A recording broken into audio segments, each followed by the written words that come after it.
Welcome to today's masterclass where we're going to talk about the art of the pitch. As a potential investor, I'm looking for roughly a 10 times return on my investment.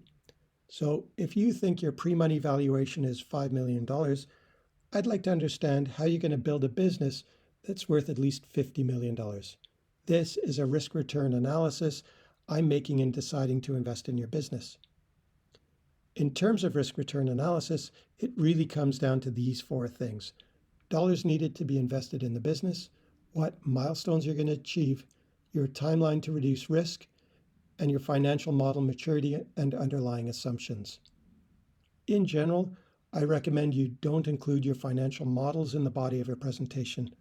Leave that for backup in case questions come up or when you're invited back for a second meeting. In our AI 8-ball example, I've broken the key financial metrics into 3 sections: your current situation, time-based risk, and traction-based risk at break-even. And of course, the key SaaS metrics are important for your investors as well.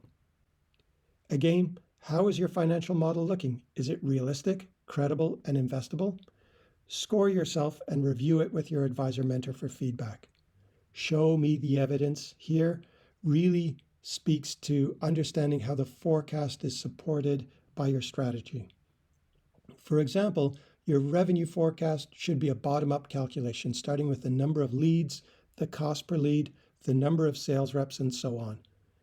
It's about the strategy behind the model and how well your model and your strategy align.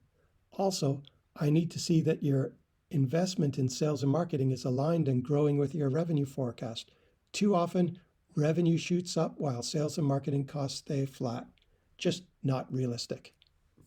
This is a great opportunity for you to take out your scorecard, score yourself, see how you're doing. So pause the video now and go do that, then come back.